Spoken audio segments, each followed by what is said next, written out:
आज आम उद्भिद जलर परिवहन दर्शाइवा एक परीक्षण को वर्णना करवा। साधारणतः आम एम कौन दरकार देख आवश्यक उपकरण एटा गोटे हरगौरा गछ कि गछ धला हरगौरा गछ। हरगौरा गछ दी प्रकार अच्छी गोटे नाली हरगौरा गछ आ गोटे धला हरगौरा। आमको धला हरगौरा गछटे दरकार है। ये बेलजारे एटा बेलजारे आम पानी नहींचे से आम कौन पकईचे ना किसी साफारिन पकईचे। कौन पकईचे साफारिन हूँ रेड स्टेनटा कौन एटा रेड स्टेनटा पानीटा आमर एटा कौन हो गला रेड कलर हो गला। कौन हो गला रेड कलर हो गला। यही रेड कलर पानी रे आम बर्तमान ये जो हरगौराटा गछ देख तार कांड चेर सहित आम जो गछ आनिबा से कांड आ चेर लागिकिना थिबो हैला एवं ताकू भल भाव में परिष्कार धोईदेवा चेरु माटी कौन करदेवा सफा करदेवा एवं गोटे पात्र रे आम बेलजार कौन नहींचे ना पानी रे साफारिन पकईचे जहाँफल रेड कलर वाटरटा होती आम कौन चेर को कौन बुड़ेवा बुड़ेवा देखा किसी समय छाड़ी कौन देखा बुझला छाड़देवा कौन हम देख ना चेर कौन कर मृत्तिकार जल शोषण कर कौन कर मृत्तिकार जल शोषण कर तेणु चेरु कांडर जाइलेम निकट में जल पहुँचो एवं जाइलेम द्वारा जलर परिवहन हम एवं पत्र निकट में जल पहुँचो बुझला। किसी समय पर आम आपको देखा देखा जेहेतु एटा गोटे कौन ना रेड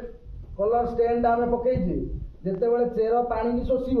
तमें लाल पानी को शोषिब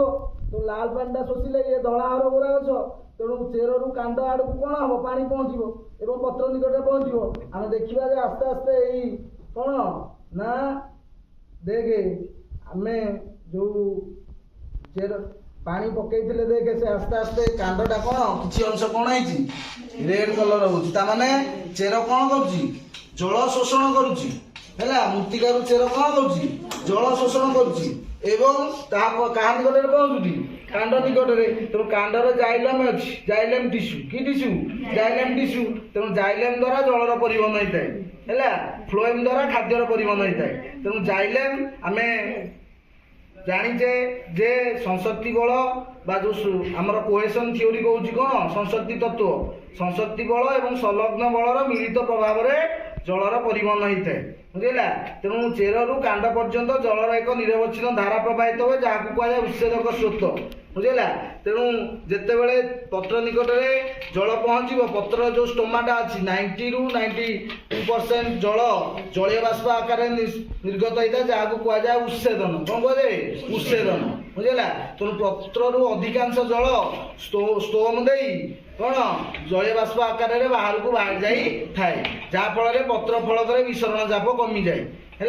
जहाँफल आम कांडरू पत्र निकट को एवं चेरु कांड निकट को जल कौन ना पहुँची थाए जो आमर दी प्रकार बल गोटे संशक्ति बल आ गोटे संलग्न बल बुझेगा। आमर अति सूक्ष्म नली भितर जल जल अणु मध्य जो बल थाए कहुए संशक्ति बल बुझेगा। जल आ जाइलेम मध्य जो बल कहुए संलग्न बल। तेणु संशक्ति बल आ संलग्न बलर मिलित प्रभाव में उद्भिद कौन हुए जलर परिवहन हो थाए जहाँकि संशक्ति तत्व व्याख्या करुच्ची बुझेगा। तेणु जिते उद्भिद जल क्षय हम विसरण चाप कमिज जहाँफल चेर कौन कर मृत्तिकार जल अधिक शोषण कर खरा दिन ही उच्छेदन हार सर्वाधिक जिते खरा हम कौन ना अधिक पत्र जल जल निष्कासित हम जलीय बाष्प आकार चेर अधिक जल दरकार कर कौन कर जल दरकार जिते अधिक जल पत्र बाहर पत्रटा झाऊली विसरण चाप जल कमिगले पत्रटा कौन हो झाऊली। तेणु आम पुणी पानी पहुँचले पत्र पुणी कौन हो सतेज कौन हो सतेज। तेणु उच्छेदन हार अधिक तेणु उच्छेदन प्रक्रिया अधिकांश जल उद्भिद जलीय बाष्प आकार निष्कासन करे जहाँकि परिवेश ठंडा रखा सहित वर्षा कौन वर्षा सृष्टि उद्भिदर बा उच्छेदन भूमिका रहुची ता सहित कौन ना चेर मृत्तिकार जल शोषण करथाय अधिक बुझेगा। देख ये कौन हो देखे रेड कलर आस्ते आस्ते ता भीतरटा देख कौन भीतरटा देख है ये एटा गोटे हरगौरा गछ यार तो गोटे एटा गोटे स्ट्रंग कौन उद्भिद नुहे सबल उद्भिद नुहे यार कौन ये राइजर्स प्राय कौन ये थाए राइजर्स छोट छोट सरु हेंचाए अच्छी है प्रधान चेर जमी आंब गछ पणस गछ तांकर प्रधान चेर अधिक माटी गभीर को पशि थाए किंतु ये बेसी गभीरता को जाई न थाए किंतु देख चेर कौन करुच्ची जल को शोषण करुच्ची एवं चेरु जल कौ आड़ को पहुँचुची देख कांड आड़ को जदि आम आपको अधिक समय रखा ताले ये आस्ते आस्ते कौन कौटे पहुँच पत्र निकट में पहुँच कौटे पहुँच पत्र निकट में पहुँच बुझेगा तेणु ये हूँ कौन उद्भिद जलर परिवहन दर्शाइवाई एक कौन परीक्षण कौन परीक्षण बुझेगा यहाँ भी तुम घरे कौन घरे निजे है धल हरगरा गछ नब साफ्रादिन बदल तुम अलता भी व्यवहार कर कहीं अलता व्यवहार कले पानीटा लाल हो लाल पानीटा को शोषण कले जेहेतु धला हरगरा गछ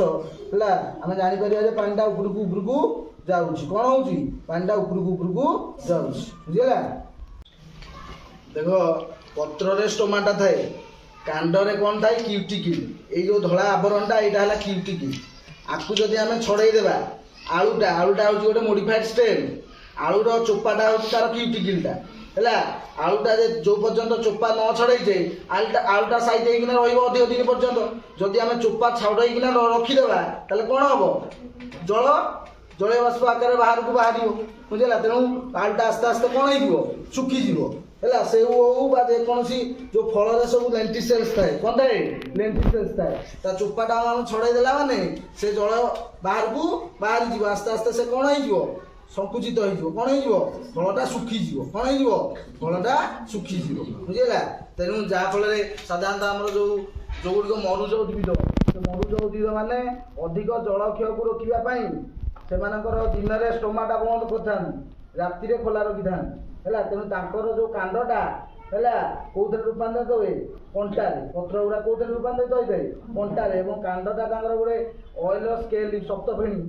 कौन सप्तफेणी कटा गछ देखी तार ग्रीन कलर देखिए हाथ मार से पूरा ऑयल कोटिंग भाया ते लगे जहाँफल कौन हम सहजरे जलक्षय हम ना कहीं से तो मरुभूमि जल कम अच्छी तेणु अधिक जल ग्रहण करेंगे ना जदि अधिक जलक्षय होते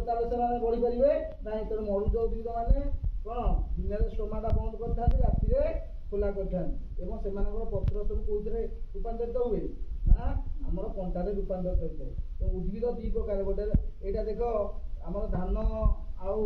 गहम एमाने सब कौन समद्वितल दीपट साइड्रे स्टोमाटा थाए तेणु अधिक धान अधिक जल दरकार कर अधिक जल कौन जब 5 दिन 10 दिन खरा हो सब बिल सुखीज धान सब मला कहीं ना अधिक जल कौन हम निष्कासित